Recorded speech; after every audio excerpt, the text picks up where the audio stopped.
Friends, you're going to have to be strong in Jesus. You think about maybe another thing that you saw in the news this week, the Supreme Court and the appointment of another justice.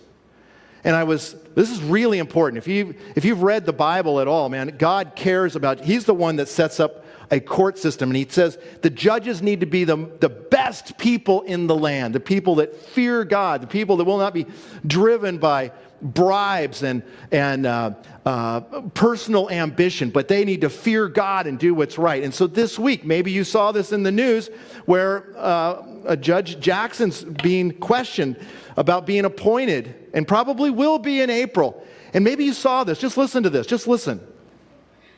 Can you provide a definition for the word woman? Can I provide a definition? Mm-hmm. No, Yeah. I can't. You can't? Not in Okay. this context. So you I'm not a believe the meaning biologist. of- Wow. Now, Judge Jackson, you got to understand, she's got an IQ way higher than mine. Amazing education.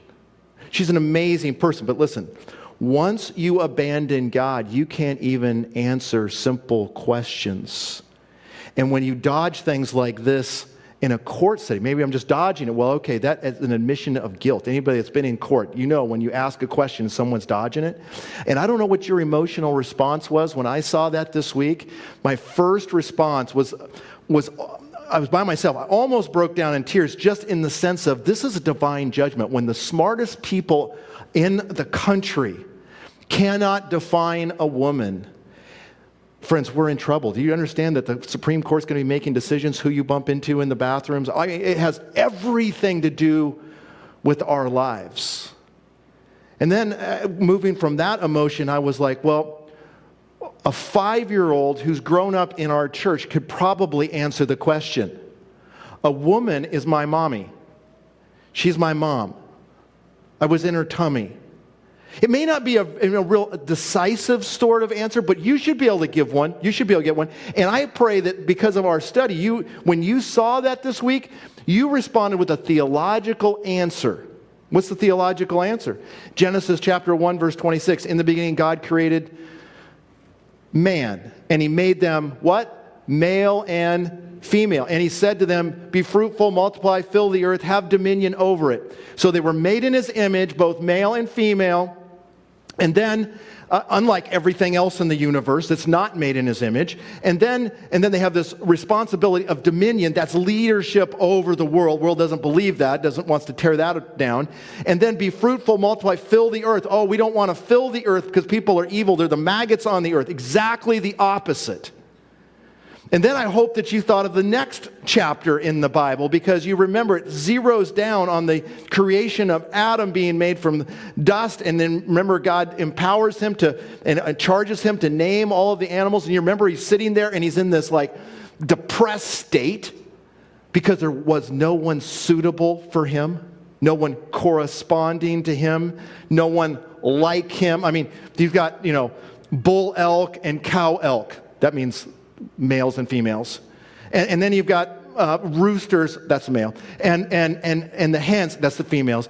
And you've got all of that everywhere, but no one corresponding to him, no one else made in the image of God. And so God's zeroing in, and he tells us there that he, in this stupor, he in this state of depression, there's no one for me. Maybe when you were single, you said that. Maybe you are single and you're saying that. He was single and saying that. And God made him go to sleep. And you remember God took from his side and made Eve. And you remember when Eve was brought out, Genesis chapter 2, verse 23, and he goes, whoa! Yeah, it's right in the passage. Just look it up. And he says, bone of my bone, flesh of my flesh. She shall be called woman because she has come out of man. Woman, the concept of being out of man. And then you read on a little farther, Genesis chapter 3, verse 20. Hopefully you remember that passage. I mean, in that passage it says, and Adam called his wife Eve, which means life. And then it says, because in Eve, in this woman is life. I mean, how many of you got a mother? Right? You understand that? So when you think about women, and then if you look in a dictionary, heaven forbid, you'd have to use one before the current ones, because the current ones are so confused by gender theory, they can't even understand this. But women are made in the image of God, corresponding to human males, and female, and then it'll say female, and what's female? Female is one who produces eggs, so that when fertilized, it may produce offspring for that group, and so she is the giver of life. Then maybe you thought a little farther on and you got to Genesis chapter 4. I mean, all of you learned this in Sunday school, or maybe you probably learned it right here in this room. You remember in Genesis chapter 4, in verse 1, and it says, and the man had relations with his wife, and she conceived, and they had a son, and they named him Cain. And then Eve speaks, and she says these words, amazing words. She says, I have bore a male child with the Lord's help. Do you see in her mindset, she recognized the sovereignty of God, the God working in the background, God making all that possible. Psalm 139, how you're fearfully and wonderfully made and wove in your mother's stomach. Remember that, all that passage? And she believed that. You know, it's sad that we live in a day where there's so much moral confusion. Now, some are going to say, and send me an email this week and say, Pastor Mark, you're being political. You know what? No, I'm being theological.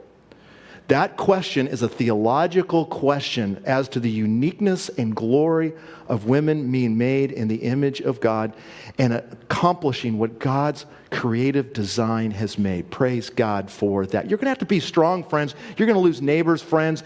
Some of us, I remember writing different essays in college, and I remember taking lower grades because I held on to the truth. It's going to cost us sometimes. You're going to have to be strong.